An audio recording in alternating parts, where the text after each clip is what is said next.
انڈیجنائزیشن یعنی کہ لوکلائز کر رہے ہیں۔ اس کے علاوہ چیف صاحب جو ہیں انہوں نے روہی ای اسکل لرننگ ہب جو ہے وہ اس کا بھی افتتاح کیا، جو کہ مقامی لوگوں کو ساؤتھ پنجاب کے اندر جو ہے وہ تربیت مہارتیں فراہم کرنے کا ایک انیشیٹو ہے بہاولپور کور کی طرف سے۔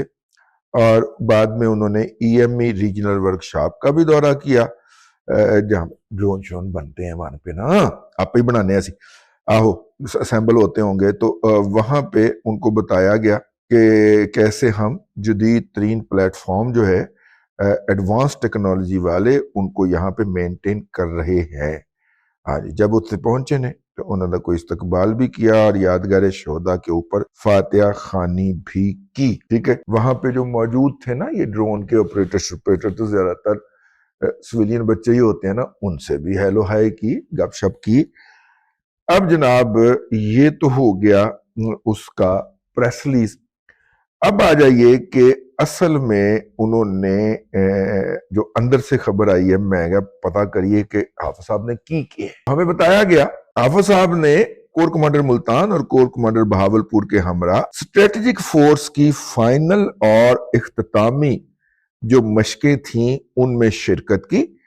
Pakistan signal corps air defence system کے جرار 1 اور جرار 2 یہ جو ہیں یہ پاکستان نظام ہے جی، ٹھیک ہے، سگنل والوں نے نظام بنایا ہے دشمن کو انا کرنے کے لیے اور خود آنکھیں مٹکانے کے لیے ہے، یہ سسٹم تیار کیے ہیں جی۔ جرار 1 اور جرار 2 پاکستان سگنل کور کے ایئر ڈیفنس سسٹم میں شامل کرنے کی تقریب تھی، آپ کہہ لیں، اس کا اعلان بھی کیا۔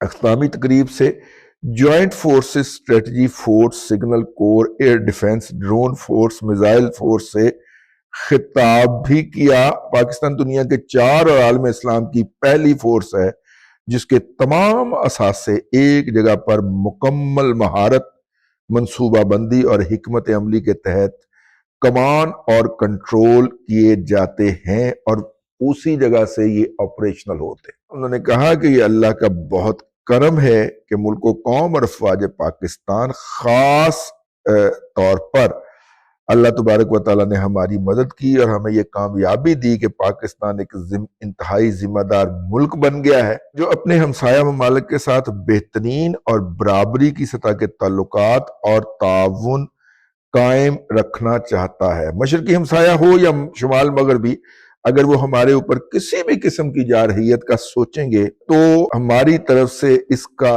رد عمل انتہائی سخت اور بھرپور ہوگا۔ ٹھیک ہے، سخت اور بھرپور نظر رہے اس پر مومنین اکرام۔ انہیں ایسا جواب دیا جائے گا جس کی شدت دشمن اور دوست کی شکل میں موجود وہ دشمن جس نے اسلام کا لبادہ اوڑھ رکھا ہو، ٹھیک ہے، ہم فرمان الہی کے مطابق اس پر قہر بن کر ٹوٹیں گے۔ فرمان الہی ہے، پھر انہوں نے آیت پڑھی اور اس کا ترجمہ پڑھا کہ ان کو گھیر کر آسمان کی طرف سے، زمین کی طرف سے، پانی کی طرف سے، ٹھیک ہے، مارو۔ پاکستان ان کو متنبہ کرتا ہے کہ جو پاکستان میں بدامنی، خوف اور دہشت گردی کی کارروائیاں کرنے یا کروانے اور ان کو تحفظ دینے والے مالی یا زمینی سہولتیں فراہم کرتے ہیں، ان میں سے ہر ایک کو نشانہ بنایا جائے گا۔ ٹھیک ہے، انہوں نے کہا کہ جناب پاکستان کی جڑیں مضبوط ہیں اور اس کی وجہ اس کی بہادر قوم ہے جس نے اپنے شہداء کے خون سے اس کی حفاظت کے لیے مشرقی ہمسایہ کو سبق سکھایا۔ اگر ہماری خود مختاری اور اقوام متحدہ کی طرف سے منظور شدہ عالمی سرحدوں کی طرف نظر اٹھا کر دیکھا تو اس کی آنکھیں سلامت نہیں رہیں گی۔ کشمیر سے پاکستان کا رشتہ وہی ہے جو ایک سر کا جسم سے ہوتا ہے۔ کشمیر کی آزادی ہر صورت ضروری ہے۔ کشمیریوں کو اقوام متحدہ کی سلامتی کونسل کی قرارداد کے مطابق حق خود ارادیت ملنا چاہیے، وہ جس کے ساتھ جانا چاہیں اس کا فیصلہ کریں۔ پاکستان کی افواج باصلاحیت ہیں، ہم لوگ خاموش نہیں بیٹھے، نہ ہی مئی میں دشمن کو عبرت ناک شکست دینے کے بعد متکبر اور مغرور ہوئے ہیں، بلکہ اللہ کے حضور سجدہ ریز ہیں اور مسلسل اپنی نئی حکمت عملی بنا رہے ہیں۔ مسلسل نئی حکمت عملی جو ہے یہ قابل غور ہے، ویسے اس پہ توجہ ہونی چاہیے۔ اچھا جی، اللہ نے حکم دیا ہے کہ اے مسلمانوں، کافروں کے خلاف جنگ کے لیے اپنے گھوڑے تیار رکھو۔ تمہارے گھوڑے جو ہیں وہ ہنہناتے رہیں، تمہارے تیر سیدھے رہیں، تلواریں تیز رہیں۔ الحمدللہ ہمارے گھوڑے، ہماری یعنی کہ ہماری ایئر فورس تیار ہے، ہمارے تیر یعنی کہ ہمارے میزائل سیدھے ہیں، ہماری تلواریں یعنی کہ ہماری نیول فورس تیز ہے، اور ہم انتظار میں ہیں کہ پاکستان کی افواج اپنی قوم کی حفاظت کا فریضہ سر انجام دے۔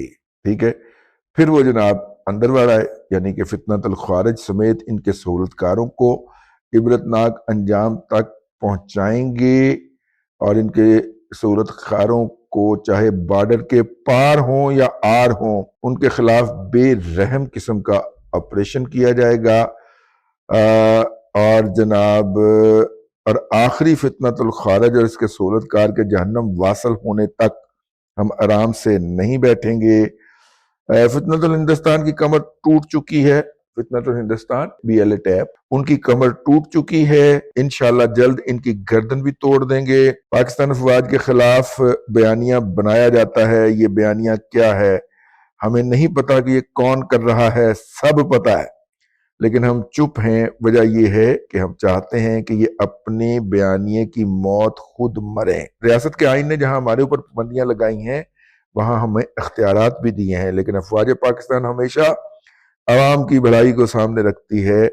افواج پاکستان کے شہداء کا مذاق اڑایا گیا، یہاں تک کہ یہ کہا گیا کہ مئی والی جنگ دوستانہ ہے وغیرہ وغیرہ۔ پاکستان اپنی سلامتی خود مختاری پر کوئی سمجھوتا نہیں کرے گا۔ پاکستان کے اپنے ہمسایہ ملک ایران سے بہترین تعلقات ہیں، پاکستان ایران کی خود مختاری پر کوئی حرف نہیں آنے دے گا۔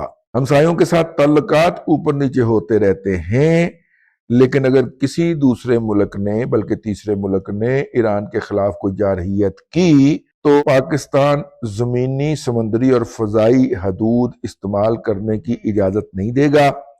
پاکستان کی اسٹریٹجک فورس نے مصنوعی سیاروں کے ذریعے جنگ کی جو صلاحیت حاصل کی ہے، اس پر ہم دوست ملک کے چین کے شکر گزار ہیں، اور یہ جو فورس ہے یہ ڈرون جہازوں کے ساتھ پہلے بھی مشرقی ہمسایہ ملک کے دفاعی اثاثے ڈھونڈ کر میزائل فورس کو دیتی رہی، اور میزائلوں نے ان کی لوکیشن کو پن پوائنٹ ایکوریسی کے ساتھ نشانہ بنایا۔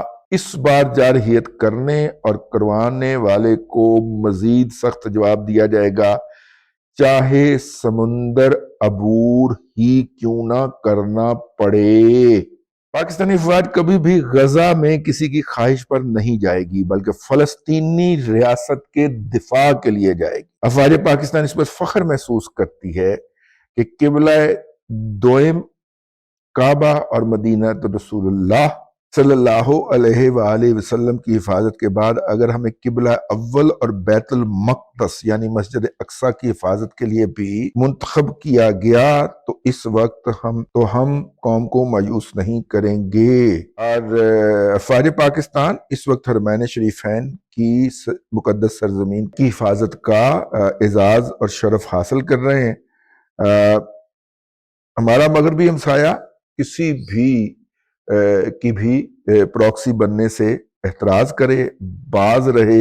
افغان مہاجرین کی واپسی کو بھی یقینی بنایا جا رہا ہے، جس پر ہمارے اوپر الزام لگائے جا رہے ہیں۔ افغان مہاجرین کے کیمپ ہمیشہ خوارج کے سہولتکار رہے اور انہیں پناہ دیتے رہے۔ مجھے فخر ہے کہ میں اس فوج کا سربراہ ہوں جو کہ حرمین شریفین کی حفاظت کے ساتھ ساتھ پاکستان کی بھی حفاظت کر رہی ہے۔ پاکستان زندہ باد۔ یہ جناب وہ وہاں پہ جو بچے موجود تھے اور انہوں نے جو اپنے نوٹس لیے ہیں انہوں نے ہمارے ساتھ شیئر کیے، اور ان میں سے کچھ چیدہ باتیں ہم نے کہا ہم آپ سے بھی عرض کر دیں۔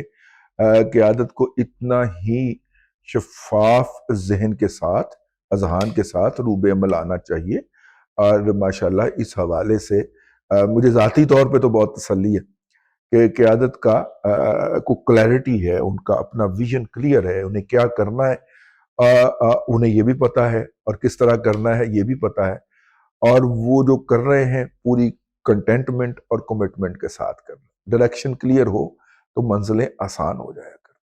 یہی وجہ ہے کہ افغانی جو ہیں وہ بھی بڑکیں لگاتے رہتے ہیں اپنی گھر میں بیٹھ کے، اور انڈین جو ہیں وہ بھی دلی اور دلی سے پرے بیٹھ کے بڑکیں لگاتے رہتے ہیں۔ میرے جیسے اور ہمارے بہت سارے دوستوں جیسے اصحاب کو یہ فکر رہتی ہے کہ انڈیا نے فلانا ہتھیار فلاں جگہ سے خرید لیا اور فلانا ہتھیار فلاں جگہ سے خرید لیا، لیکن اس ہتھیار کا پہلے ہی حل ڈھونڈا جا چکا ہوتا ہے، یہ بھی ہمیں تسلی ہونی چاہیے۔